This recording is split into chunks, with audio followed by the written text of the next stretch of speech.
Welcome to the Boone Podcast. I'm Bret Boone, and today on the program, I sit down with an all-star and a World Series champion. I sacrificed a lot to come to New York. I wanted to be a part of something special. He made me a better player, a better person. Roy Halladay is my guy, man. He was tough.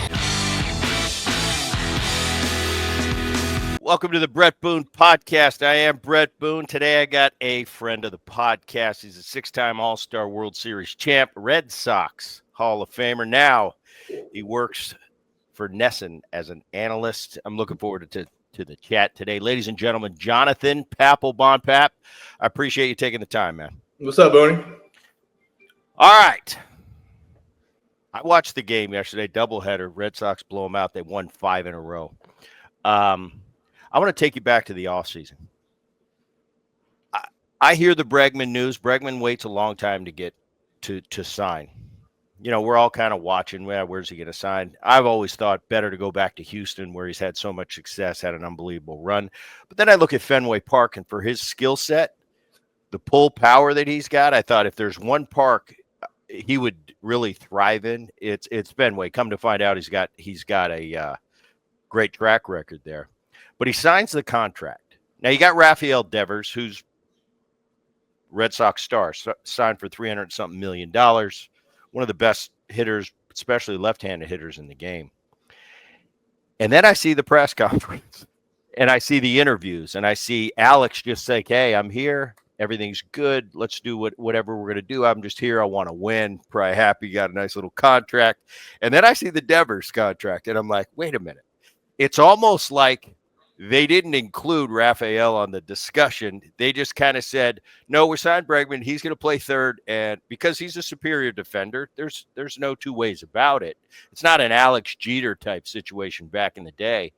But at the same time, I thought, man, this is going to be tough sledding for Alex Cora. It's like, if you're going to earn your money as a manager, it's right now keeping your star happy so he comes out and performs. Then he opens the season the way he did, 0 for 19, 15 punch-outs. And since then, he's turned it around quite a bit. But that's just my take on the outside without being on the ground in Boston and know all the things that were going on. Is that an accurate take? What did you see?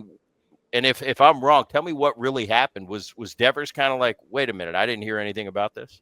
Yeah, I, for the most part, Boone, you are correct. There was no talks with Devers and what he thought. I think, Devers was signed. Bloom signed Devers, right? And Bloom did the big deal with Devers. And now all of a sudden you bring in a new manager. You bring in a new GM in Breslow, who was actually a former player, sees things a little bit differently than Bloom did, manages the team a little bit differently than Bloom did. Maybe now even has a little bit more money to work with than Bloom did, and the owners are spending a little bit more money. But you have two totally different styles of GMs between Breslow and Bloom. And I think the previous GM, the previous front office was all set and leaving him at third base and not signing anybody else. But then all of a sudden you have a new regime that comes in that says, hey, looks at it from a different angle. Hey, how can we get better this year? And, one of those ways was signing Bregman to a deal. To me, Booney, this deal doesn't necessarily boil down to who was going to play third base. It didn't really boil down to who was better than who. To me, this boiled down to one big, huge thing. Alex Bregman and Alex Cora had a previous relationship in Houston that was a great relationship, in my opinion. Yeah, they went through some tumultuous times, but who the hell doesn't during the baseball season? And number two, Alex Cora knew that he needed somebody in this clubhouse that was an everyday player, that wasn't a pitcher, that had clout, that could lead this team to the playoffs and show this team how to become a playoff team and how to play in the playoffs. This kid has played in the playoffs every single year. I'm talking about Alex Bregman since he was in high school, Brett. Yeah. So, I mean, like this, to me, this signing was not about who was going to play third. It just wasn't. It was about, we need somebody in this clubhouse. We need a leader. And don't get me wrong, I'm not saying that Devers is not a leader. He just doesn't lead the way Alex Bregman leads. This kid from spring training on has been nothing but a leader in this clubhouse. And to me, has changed the whole dynamic of the Red Sox. I mean, last year and the year before and the year before that, to me, the Red Sox were nothing but a lovable loser team. That's all they were. And I'll be dead honest. It was hard to watch. I mean, you're watching minor leaguers play in a big league stadium, one of the best stadiums there is to play in, and it was tough to watch. Now you don't have that with this team. And now you have a certified, bona fide leader in the clubhouse. So that's what they were missing. And then now you get to, okay, now we got to figure out who plays third, right? Well, to me, that's an easy discussion. You give the guy who's got 16 gold gloves in 8 years at third base. You know what I mean? So that's Alex Bregman. To me, Devers could be the next David Ortiz. He really, truly can. I agree with that. What's wrong with that, Brett? What's wrong with that? There's nothing wrong with that, in my opinion. So to me, this was a move for the club as a whole for him to be at third. And I don't know about you. You were a hitter. I wasn't. Is it that big of a difference to DH than play? I mean, you talk to me about it.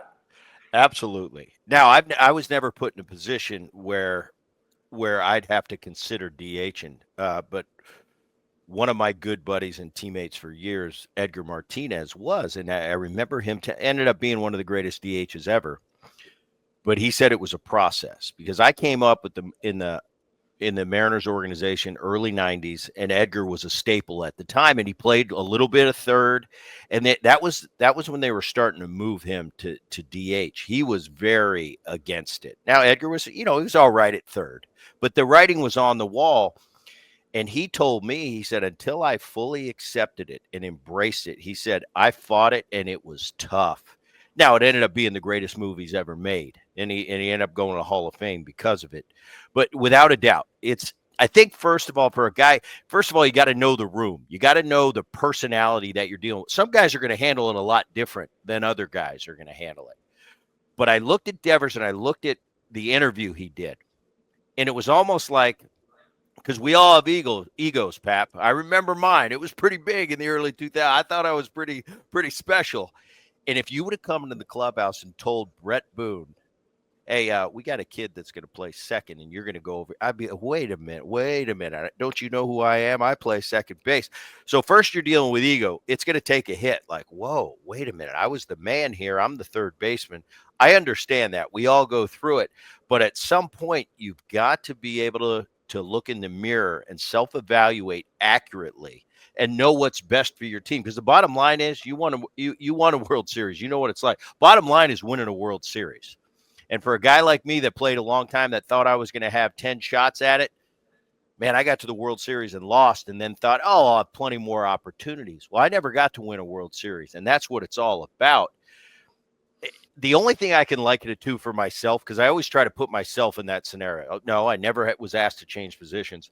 But I remember late in my career where I was losing a step, and I wasn't the hitter that I was 2 or 3 years previous. And I'd always hit third in the lineup, or I'd always hit fourth in the lineup. And all of a sudden, the lineup card comes out, and I'm hitting sixth. And I'm kind of going, don't you know who I am? How could I hit sixth on this team? Well, after some soul searching and when I quit moping around, I kind of had to look and be honest with myself. Like, on this team, this is where I fit. We had some new younger players coming in that were in their prime. And I just had to be honest with myself and say, I'm not the 3-hole hitter anymore. It was a great run, but unless I want to go play on the worst team in baseball, I want to be on a competitive team. This is where I hit in the lineup, and I think we all go through that. And I looked at Devers' start, and he went 0 for 19, and he had 15 punch-outs. Now, I understand we play in a day and age where punch-outs are accepted, and it's more than we've ever seen. I don't agree with that, but That's where we're Yeah. playing in. Now, I could see if Rafael Devers was an average, run-of-the-mill, average player on an average team that we never talk about. No, this is one of the premier hitters. And I said, do you know how tough it is to go 19 at bats for that level of hitter? Not only get no hits, but punch out 15 times. There's a little more going on. I was sitting there on my couch, Pat, and I said, I don't care what anybody says at 55. You give me a bat, I don't need any warm-up. You give me 19 ABs, I'll guarantee you I won't punch out 15 times. I might not get a hit, but I'll touch it. I'll touch it more than 4 times. So that was going through my mind. At some point, it is what it is. Alex Bregman comes in, unbelievable track record, superior defender to Rafael. He's kind of go, hey, I'm making a ton of money. I'm in Boston, one of the premier places to play in all of baseball, with an unbelievable fan base. And if you win, you couldn't have a better experience. How am I going to make this work? And like you said, become the David Ortiz of Boston, which didn't work out too bad for David. Yeah. And since then, I'm looking at his numbers right now. He's gone 10 for 20 or something like that since the 0 for 19. Yeah. And I watched him yesterday in the second game of the doubleheader, and he looked like the Devers I know, cutting and slashing and hitting bullets all over the yard. Yeah, I mean, no, there's no question. But see, here's what to me there was never a lack of communication from Alex Cora or the front office's side to Devers during spring training when they were going after Bregman. I mean, there was no they may not have spoke with him before they started talking to him, but during that they were talking to him about trying to get him. But to me, it's like you're talking about Edgar. It's if I know that I'm in spring training and I know that I'm going to switch positions, which he was very well aware of. My goal is to work at that position during spring training so that I am ready for the season. I just don't think that he was honestly mentally prepared for the season to be the DH in his own head, in his space. I am a DH. And I don't think that his swing was in shape. I don't think he came into spring training in shape. I think he used spring training to get in shape. And that was kind of like my era when I first got in, your era, you used spring training to get ready for the season, right? Right. They don't do that anymore. You show up to spring training ready.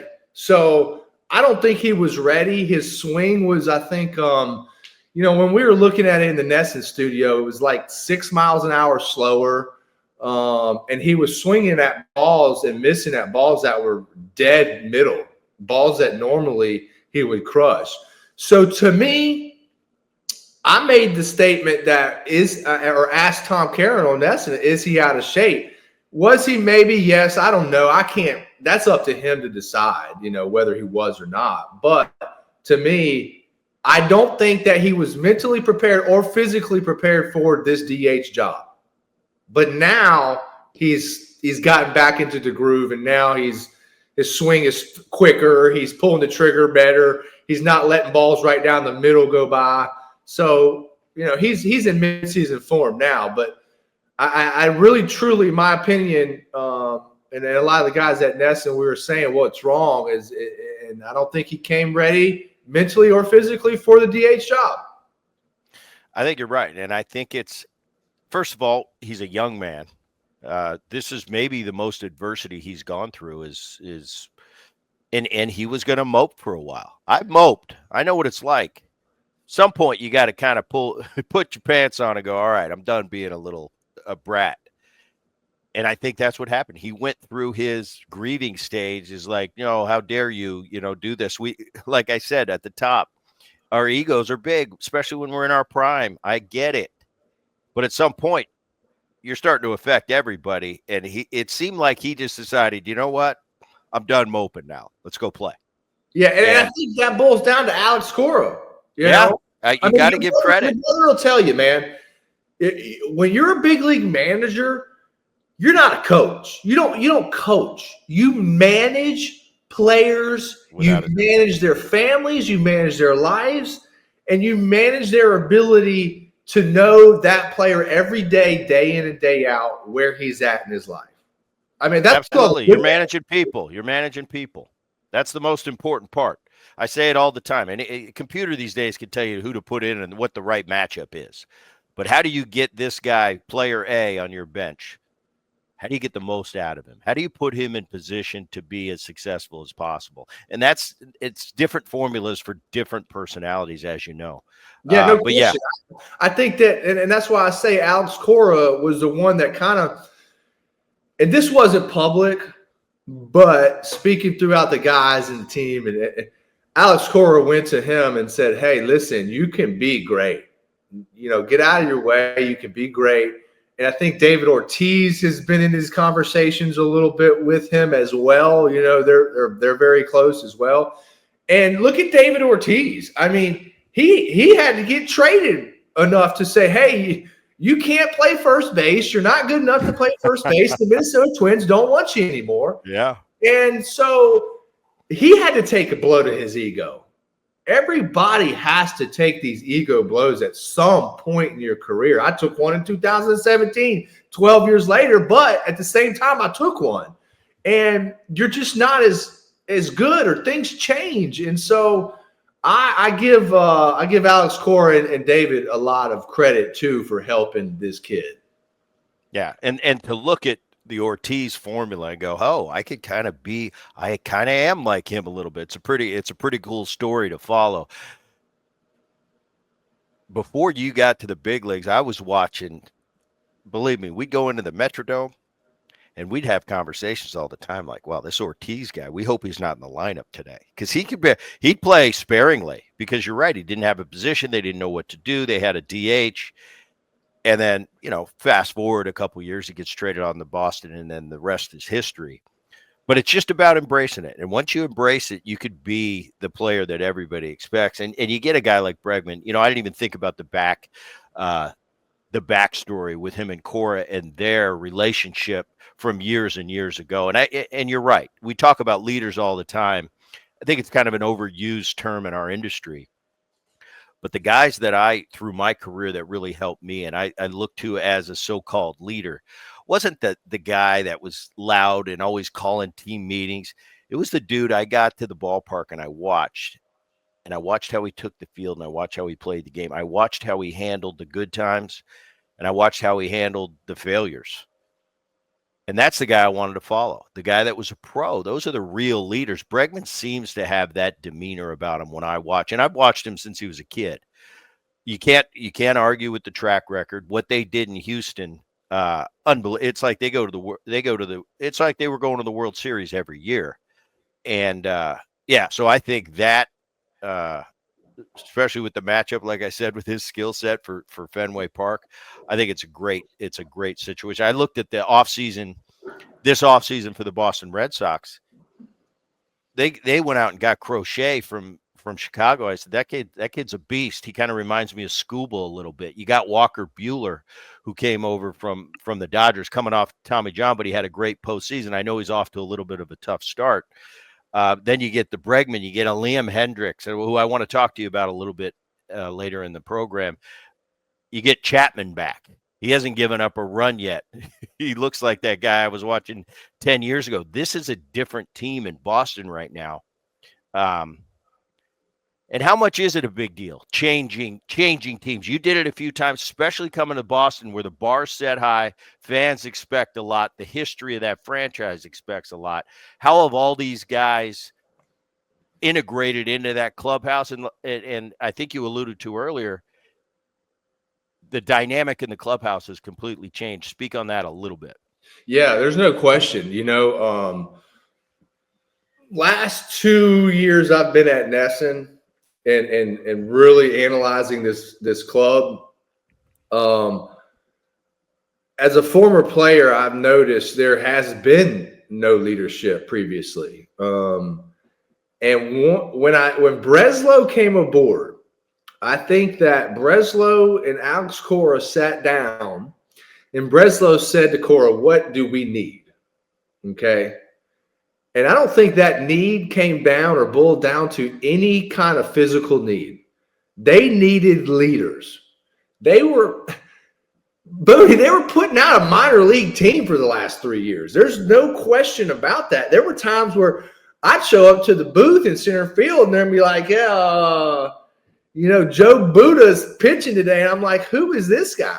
I mean, they're like, oh, he called him up from high A out of Augusta. And you're like, this is not going to work. It's not. This is not going to sustain itself. So what they did is they said, number one, we need leadership and bona fide big league leadership players. And so I think that Breslow, every person that he signed to the Red Sox, whether it's Crochet, Bregman, or even the Christian Campbell kid that they just now extended, I think all of those are going to players that they know can lead in the clubhouse and they can lead on the field. So I think the entire dynamic of the Red Sox team has changed. You can feel it, Brett. You can feel a club when you're a player and you walk into a clubhouse. You can feel the leadership. You could feel the urgency. You could feel the willingness to win. You could feel the team's camaraderie. You don't even have to say a word. You can feel it. It's in the atmosphere and it's there. And that is one thing when I was in Fenway, that I noticed that this aura has changed. And this team, the way they carry themselves, the way they walk, everything has changed. So this year in the AL East, man, I'm telling you, there are going to be some fireworks with the Yankees, the Orioles, and the Red Sox. And maybe even Toronto. You can't count them out because you got some kids on a paper chase over there, and so you never know what's going to happen. So I'm really excited for the year. I finally feel a little bit more excitement than usual with the Red Sox just because they have a big league team that can go out and compete to possibly go to the World Series, possibly not. A lot of that's going to depend on the health of the team and the Yankees and the Orioles. I think you're right, and you were right there in the middle of it. I mean, what that Yankee-Boston rivalry is and what it means for the game of baseball. I got to see, the late 90s Yankees teams and go at it with Boston, and it was unbelievable. But for your tenure as well, that's huge for the game. It hasn't been there because Boston hasn't been there. New York's been winning. They went to the World Series a year ago, but it seems like they're winning 90, 100 games every year. And Boston's kind of been in a little bit of I don't know if it was we're not spending money. Like you said, you've been living through it. They're putting a minor league team out there. Got teams like Tampa Bay. I don't know how they do it, but they do it year in and year out. They got a blueprint. They've got a blueprint in Tampa Bay. Unbelievable. I never count them out. You can't count them out. And every year I say to myself, How is this happening? How is Kevin Cash still the manager of the team? I mean, he's an old teammate of mine. I love the guy, but they do a phenomenal job. And it's like, I really, truly want to know what their blueprint is. I mean, imagine if they gave him some money. If they gave out money, they could win it every year. I don't understand it, but yeah. Tampa, that division, the Blue Jays, they've been kind of disappointing. That young group that they thought a few years ago was going to win, it's really never come to fruition. They're off to a decent start this year. Orioles, over the time that Boston's been in this lull, they've gotten a lot better. They're young. I don't think they're better this year than they were a year ago. You get rid of a Corbin Burns, you can't get better. They still have a young nucleus. But Boston's they're rebuilding no more. We had the preseason show on the podcast, and I picked Boston to win, especially with Cole going down, Heel missing the first half of the season for the Yankees. I just thought this Boston, on paper, what I saw, I'm like, I think Boston's going to win that division. I think you're right, though. Whatever happens in that division, it's a great division. There's going to be a lot of competitive teams. Yeah, but it wouldn't surprise me it goes down to the wire. Go ahead. It shouldn't surprise. It might, but you can't.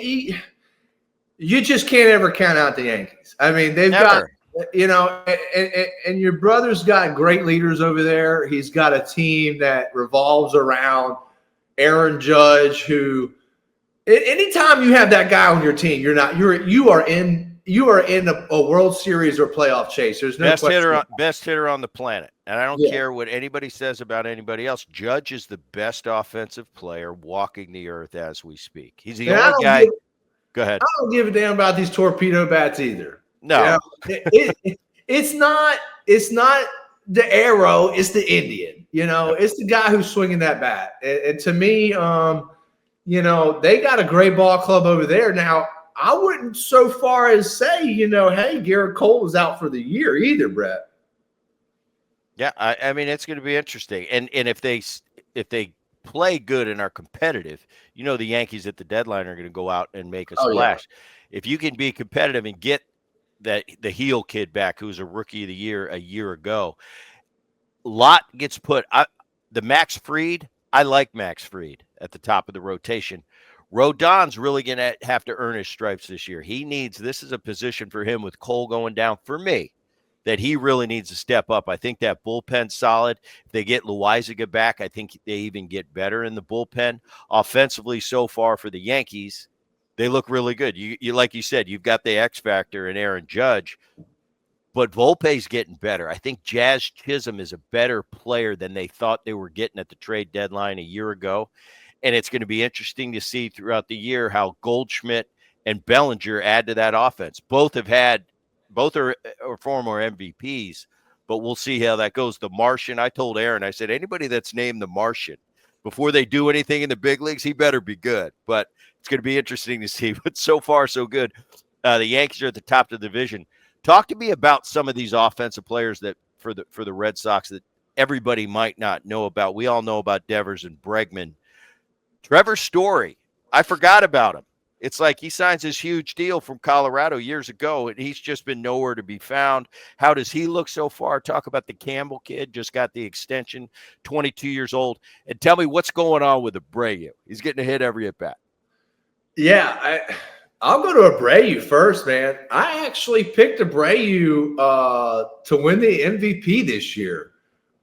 He's making that pick look pretty good. And I don't know why I did it. I just I watched this kid a lot last year, and his bat-to-ball skills are very uncanny. You just don't see that very much. And the way he plays right field, let me tell you something.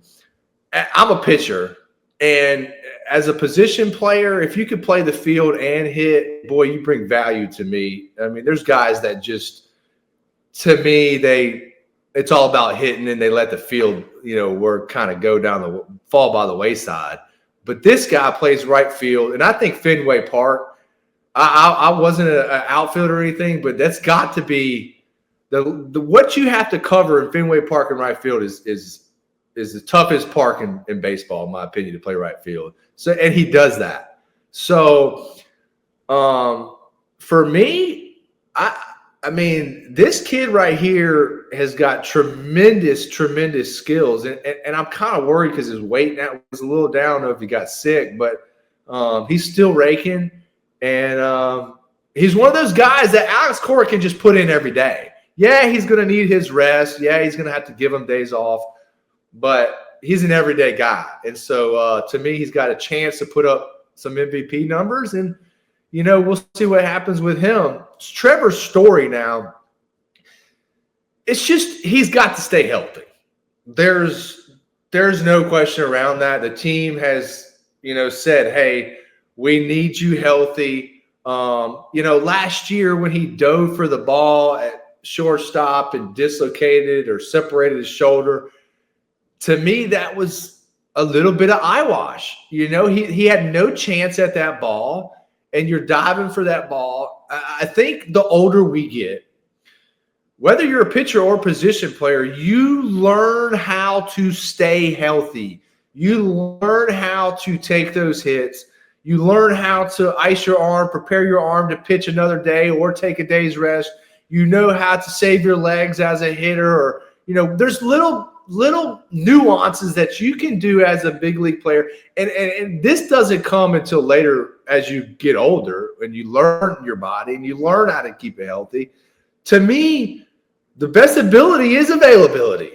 to stay on the field. And I think Trevor Story is learning that. So if he can continue to learn that and stay on the field, we know what kind of numbers he can put up. And then, you got the Christian Campbell kid who has a very, very small little window of what we've seen he can do.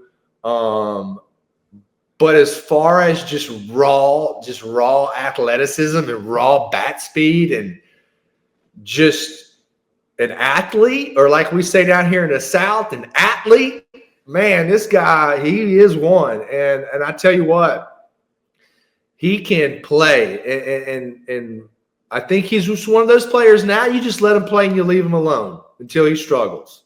And then you figure out the first struggle. But I honestly think that the Red Sox are going to get the best of this deal. I mean, I think it's a 6 or 7 year deal till like year 32. And then you've got team options on that. So it's a long, long deal. And I know it's life-changing money for him, but I think the Red Sox they just got a hell of a bargain on a kid at a hell of a price. So, yeah, the future looks good. The future looks good for the Red Sox. There's no question about it. And Breslow has restored light in Boston, and people can breathe again, but still a lot of work to do. Talk to me about what you're seeing from this starting rotation that's changed quite a bit. The guy that left, who I think San Diego did a great job at the very end snatching, was Pivetta. I think he's going to help that San Diego ball club, especially with them losing Musgrove and Darvish not coming back till at the earliest, I think May. I think the Pivetta move was brilliant. At the end of the offseason, it was kind of low key, but got it done. Crochet, Buehler, Houck, Newcomb, Fitz. Where's Giolito? What's his status? What do you look? And overall, how do you see this starting rotation? Well, I think the starting rotation has the ability to take a few bumps and bruises throughout the season, which to me is key. You're going to be looking at 2 or 3 guys here, hopefully, in my opinion, that are going to give you 28 to 35 starts. And that's Crochet, Tanner Houck, and Walker Buehler. So those 3 guys, I lean on them to be my everyday guys that they're going to get their 30 starts. There's going to be a third of them where they're going to struggle. There's going to be a third of them where they're going to dominate. There's going to be a third of them where they're going to have to grind through, and they're going to go through. That's the way a big league season goes for a starting pitcher. And then you look at Giolito, and you look at Fitz, and you look at Newcomb, and then you look at guys like Bayo. I mean, so there is depth. There finally is depth in this starting rotation, and you can afford to lose a start or two. Right now, Bayo's not in the rotation, and they're winning. And for me, Bayo is that biggest key component. If Bayo can come in and be a number 3 or number 4 starter, which in my opinion is what he is, he's not a 1 or 2. They've tried to make him a 1 or 2 the past couple of years, and he's just not. But they've also extended him, and they're not paying him a ton of money either. So go out and be a solid number 3 starter or 4 starter once you get healthy. He's coming back soon. And so is Lucas Giolito. Lucas Giolito, I believe, has already had his first appearance in Pawtucket. Or I'm sorry, it's not in Pawtucket anymore. And the Worcester, the Woo Sox. I played in Pawtucket, but so they're coming back, and they're going to have to do something with them when they come back. And what is that? Is that keep them and hoard up starting pitchers for when somebody gets hurt, you need somebody, which I think is going to be the plan. Which I think that Bayo may be pitching in AAA for a little while. Giolito may be pitching for AAA for a little while, especially if the Newcomb kid keeps pitching well and Fitz keeps pitching well. These are the two guys that I'm talking about that are replacing your Giolito and your Bello right now. And they're pitching phenomenal. They're pitching great. So I think it's going to boil down all to depth, Booney. I think you got to think about this. Brian Bello was the number one starter the past 3 years. And you're just not going to win with him as a number one. And now, as a 3 or 4, man, there's depth. So you don't get to a big league season without depth in your starting lineup, and they have that. And to me, Breslow has – well, I give Breslow credit, but also I got to give John Henry credit. John Henry's – his favorite sport is baseball. He loves baseball. In fact, he came to the Savannah Bananas when they were in Fenway. This guy loves baseball. So – to me, he got tired of losing, and he said, "Finally, let's spend some money and let's start winning in Fenway again." So I got to give him credit, and also Breslow and Cora for putting together, the staff that they did, because there was no depth, there was no pitching in AAA last year, the year before. So they can handle those bumps and bruises that are going to come throughout the 162 game season. So I look forward to their pitching staff doing some damage this year. I look at, when you came into the game, when I was leaving the game, depth wasn't as important as it is now. Injuries, it seems to me that, this might just me be getting a little bit older. It seems like I've never seen this many injuries to this many guys on a consistent basis. Everybody's hurt all the time. It's like we get hit by a pitch. Oh, we have to come out of the game, and we're definitely going on the IL for 10 days. I've never heard of that, but that's the way it is. I don't necessarily blame the players because they came up in a culture where that was what they did. But it is what it is, and I agree with you. The depth is more important than anything right now. It's like you look at the Dodgers. I think they're the best team. Well, obviously, they're the best team on paper in big league baseball right now. And the Mookie Betts, the Ohtani, the Freemans, yeah, obviously that's a part of it. The Glasnows and the Snells, that's why they're great. But the real reason they're great is because they're deeper than everybody else. And you got a Clayton Kershaw getting loose on the sides that's like the 7th or 8th starter. If you've got that kind of luxury, that's why you're so good, especially in 2025. Because they get a star that goes down, they replace him with another star. Everybody else doesn't have the ability to do that. So I agree with you on depth of the rotation now. You look at Stroman 6-8 weeks ago, and I'm a starter. He was the 6th starter in New York. Things happen. He's the number 3 starter in 6 weeks. So in today's game, I'm with you. The depth is what's most important. And it seems like nowadays the team that can stay the healthiest has a good chance of being standing when you're in the postseason, getting deep into that postseason. I think you hit the nail on the head because look at I think last year there was 2 guys, and you can correct me if I'm wrong, I think it was 1 that played 162 games. I think Jaron Duran played 161, but he got suspended for making a gay slur or something like that. I forget. But he would have played 162 games, and I think there was only one other person, I forget who it was, but kids are not playing now all that. So how do you now build a team for that, and how do you manage for that, and all that's different now. Look at the bullpen. Chapman at the end of that bullpen. I personally, 3 years ago, I didn't think it would be sitting in this situation, but he's the closer right now. Liam Hendricks, and going back to your career as a closer, when you get late in your career like in Aroldis Chapman, you got a Liam Hendricks who had the arm injury, had a lot of success as a closer. I heard his comments at the end of spring training before he went down as Chapman's earned the job. He should be the closer.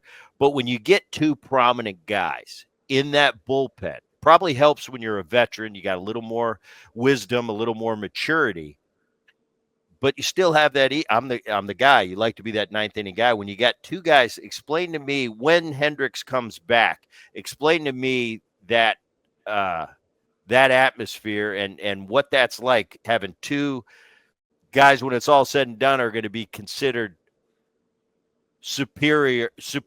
what's the word I'm looking for? Great closers with a great career. But now you're in the same bullpen. At the bottom line is, just like a Devers Bregman thing, sometimes it's about winning games. It's about giving yourself a chance to be standing at the end. So explain that dynamic a little bit.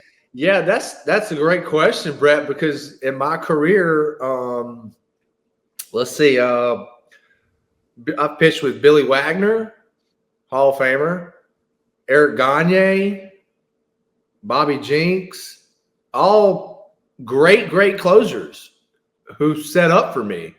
But I was in my prime at the time, and every situation is different, I would say. But I think that boils down to the communication of the guys that are in that bullpen. And it's almost like, Gagne came and he said, first thing he said to me was, Pat, I'm here to win. I'm not here to say who closes, who doesn't close. I'm here to win. And I said, Eric, I'm here to do the same thing. I said, whenever I'm called upon, I'm going to do my best. Whenever you're called upon, you do your best. And it was kind of like the same thing with Billy Wagner. Hey, I'm here to win. And Bobby Jinks, hey, I'm here to win. And then, down the road, we get to the Nationals, and I was setting up Mark Melanson and became a setup man for a little while. So it's not like you gotta kind of put your ego aside and say, are you here to win or are you here to put up stats? Now, and I give Kenley Jansen great credit. Kenley Jansen is a guy that, didn't necessarily want to stick around to win. He wants to stick around, and he went to the Angels so he could get more saves and possibly go to the Hall of Fame because he wants to get his saves up. And I understand that. There's two sides to it.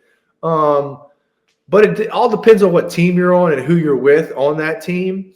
And can you put your egos aside to go win? And that's a hard thing to do. I don't care who you are. We all have egos and we all want to, be the best. But how do you put that ego aside to go win with somebody else? And I think Liam and Aroldis have had those conversations and have had those talks. Well, in fact, I'm pretty sure they have. And along with Alex Cora, I think the manager is involved with that as well nowadays, and not much as it used to be when we played. But sat him down and said, hey, look, Aroldis, when you need a day off, Hendricks, you're going to be closing. If you pitch 3 days in a row, Hendricks, you're going to be down. Aroldis, you might step in for him. Liam Hendricks is going to close some games this year. There's no question about that. That is why he cannot sit here and mope and pout and get upset if he's not closing every day, because they're going to need him on some days. The same thing with Aroldis Chapman. He's not going to be available every day because nobody's available every day anymore. I don't understand that either, but you're not available for every save opportunity that there is. When I played, I wanted to be available for every save opportunity. And I had those chances, but now it's not that way anymore. You pitch, I think, 2 or 3 days in a row, you're probably going to be sat down the next day, and you need somebody else to step in. And that's part of, what your brother's having to do, what Alex Cora's having to do, what these managers in the big leagues are having to manage more and manage players, because you look at just a bullpen. The guys aren't throwing 3 and 4 days in a row anymore. So it takes a more managerial approach to your bullpen. And so we're going to need Liam to step up and because he's going to close this year. There are going to be games where he closes. I'd look back once again to I think, and with what's going on in Boston right now, I think that rivalry and that Yankee-Boston rivalry, I don't think there's anything like it in baseball. We can pretend that the other ones are good, and there are some good ones. San Diego's starting to have a pretty good rivalry with the Dodgers, especially what happened last year. But I don't think you can replace, for baseball, the Red Sox-Yankee rivalry. From what I'm seeing of this Red Sox team, it's going to kind of be back to that prime time, can't miss television, which is awesome, I think, for the game. Who do you see it coming down to in an action-packed division. The Orioles are still good. Jay's still on paper if you look at them. They can pitch, and they got the players to hit. Whether they do or not, I don't know. Tampa Bay, like you said, they're a unicorn. We have no idea what's going on in Tampa Bay. I couldn't name you 5 guys on the team. But it's new guys every year, and they're always at the end of the season. They're always, the Rays could get in, and they get into that post. I don't know how they do it. I'm just going to chalk it up as, like you said, unicorn, whatever it may be. Who do you think this division comes down to? Who you picking? You picking the Red Sox to win? I actually picked the Red Sox to win the wild card, but I also did these picks before Garrett Cole got hurt. Right. But I do think that the Red Sox will win the division this year. I do. I just think because they have the pitching and they have guys like I was talking about in Giolito and Bayo that can come up and for reinforcements. And you have guys like Fitz and Newcomer come out of nowhere, and they're actually holding down the fort. So I think their starting pitching is superior to anyone else in the American League East, especially now that the Orioles let Corbin Burns go. I feel like that was a grave mistake for them. But then again, did they not want to probably spend the money? And they have their ways of how they want to spend money. But I look at the Yankees coming in next after them. But like I said, there's a series come I think about the 27th of August with the Yankees and the Red Sox. That is going to be a huge, huge series. I think no matter what, I don't care what it is, I think the Yankees and the Red Sox are going to go down to the wire this year.